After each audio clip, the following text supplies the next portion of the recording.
Hey there, welcome to another episode of the Backchannel. In today's episode, I want to talk about a very important part of fundraising that a lot of founders avoid, and that's building your target investor list. So first of all, why do so many founders avoid this work? When I say avoid this work, I mean when I give the directive that people need to have a really large investor list, you end up seeing people do much less work. And why is that? Well, first of all, it turns out as you start jumping into the work, you find out that this project takes a lot of time. Finding the right investors, figuring out how do you get to them, it can be so time consuming. And on top of that, it's not exciting work. It's brain damage. It's kind of like clicking through and doing a lot of research, putting it into lists, plugging the information into tracking systems.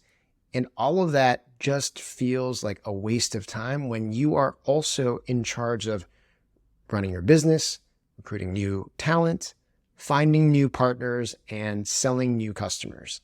So thinking about this work is the last thing you want to do.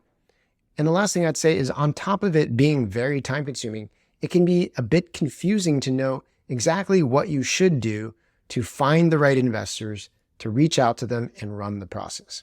So it's not crazy to hear that a lot of founders avoid this. I want to spend a little bit of time at least outlining some of the major steps that you should go through to build your investor list. And then we'll talk a little bit more about some of the details that go into each of these steps. Okay. So first of all, you need to go research which investors to go after. And when I give people this directive, I usually tell people there are two categories of research you should do. There's one I call top-down research, and then there's another called bottoms-up.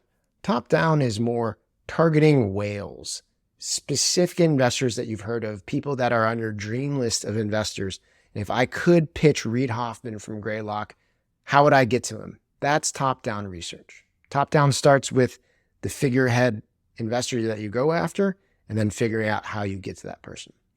Bottoms-up, which I always tell founders is the category of research that founders don't spend enough time in, is starting with your own community of connections and then figuring out who can get me to which investors. This is a coordinated effort to go through your own LinkedIn of network to figure out which investors are secondary connections of yours. It also is looking at your core group of supporters and potentially reaching out to them en masse and saying, which investors can you guys get me to? It might also be using your existing investor list or supporters and sending them a sign-up sheet to say, can you get me to any of these investors that I found from my top-down research process? So there's a bunch of work that goes into doing that initial research. Once you figure all these things, remember you need to be mapping how you get to them. Mapping how you get to them could be just, can Jason introduce me to Reid Hoffman? That's a very simple research project. But it might be a more longer term thing where I want to get to the co-founder of GoDaddy, who is an amazing possibility of an angel investor. I'm not directly connected to that person. I'm not even second degree connected to him.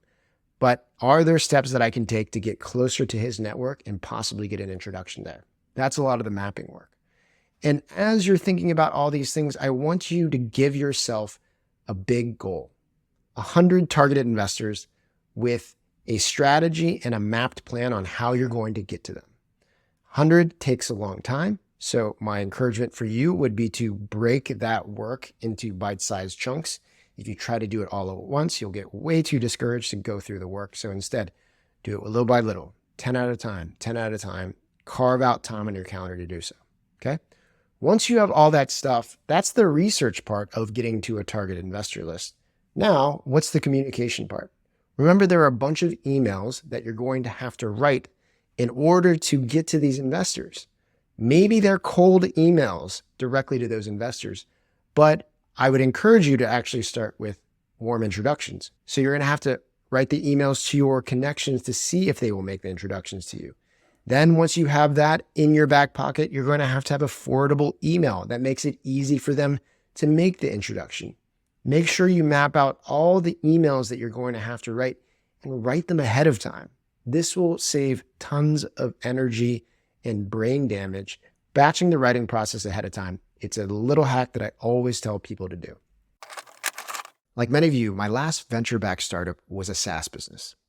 In that company early on, we had the opportunity to sell into a large enterprise, but ran into some walls when they asked us if we were SOC 2 certified. Not only were we not certified, we also found out that it would take our small team a ton of time to get that done, and so we ended up abandoning the deal. If you haven't run into a situation like that where a potential customer or investor is asking if you're SOC 2, HIPAA, GDPR, or ISO 27001 certified, you probably will soon. But unlike me, you could use a company called Vanta to help. Vanta helps automate up to 90% of the compliance work, getting you audit ready in weeks rather than months, and eliminating up to 85% of the costs. Not only that, but Vanta can start small with you and scale up as you grow, helping you land bigger deals and earn customer trust. The best part is, Vanta is offering funded listeners $1,000 off for going to vanta.com/funded. That's VANTA.com/funded for $1,000 off your service. Check it out. All right. And then once you figure out all the steps that you're going to need to take to write these initial emails, one big encouragement I'd have for you is that be prepared to follow up. So many of these emails will get lost in a busy person's inbox. You will need to follow up with them to get a lot of output from either introduction requests or direct emails to investors. All right. Then from there, make sure you understand how to get these intros sent out. Start coordinating your efforts so you can get to what I like to call calendar density, your initial set of meetings in a 2 to 3 week period, and then go from there. Last thing I'd say is I've already detailed so many data points, so many communications, so many steps along the process. Hopefully it's obvious to you now that you're going to have a system. So a system in place is going to be key.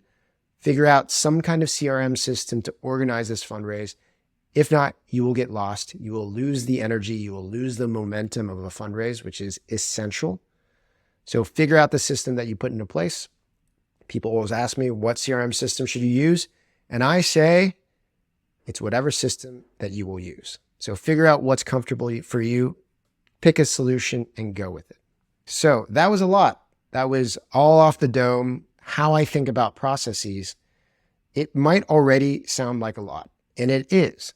So there are a couple of things that you need to know as you start thinking about implementing this. It's going to be hard to do on your own. In order to address that, make sure you do a few things. One is to potentially have an accountability buddy. Find someone either internal to your team, maybe your co-founder, maybe an advisor, who will check in with you around progress. It's kind of like having a sales manager check in with you on a weekly basis to make sure you're doing the work and getting through leads. You might also be able to find a community of founders, maybe a buddy within the ecosystem who's going through something similar, and you can hold each other accountable. That's also a great option. When it comes to the work of setting up the fundraise, the writing of emails, the research, the going through networks, you won't be able to be fully cut out of this process because it's your network, it's your words, it's your company. And somebody is going to have to do it, but you could find help. So if you have a junior person on your team who can be trained around some of the steps that you're taking to do research, I'd highly recommend that. If you want to think about hiring an EA who can be trained and you can tell what steps to take to go through networks, to click through LinkedIn, to add information into CRM systems, I'd also highly recommend you think about that. I'll also give a small nod to a service that we've been developing out called Adamant Launch, where our trained team will take over all these initial tasks for you and do it to the best of our abilities. But either way, this work is going to have to get done. There are a lot of different ways you can get support around it, but just make sure you plan out that support because this stuff takes time. I always tell people, somebody's going to have to do the work.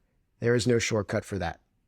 So that's it. That is my quick and dirty outline of what it takes to build an investor list and to activate that investor list to start a fundraise. It's a big task, but I know if you put your mind to it, you can get this done. I've seen it happen hundreds of times from founders around the world. So good luck. Thanks for joining me on this episode of the Backchannel. If you didn't already know, I run an in-depth program and private community designed to support founders getting ready to fundraise. We have detailed training materials and live sessions where we cover topics like these all the time. If you feel like you're a bit in the dark when it comes to talking to VCs, or like you're isolated and completely alone getting ready to fundraise, you're not the only one, and it's why I built Adamant Fundraising. Join me and hundreds of other like-minded founders at adamantfundraising.com.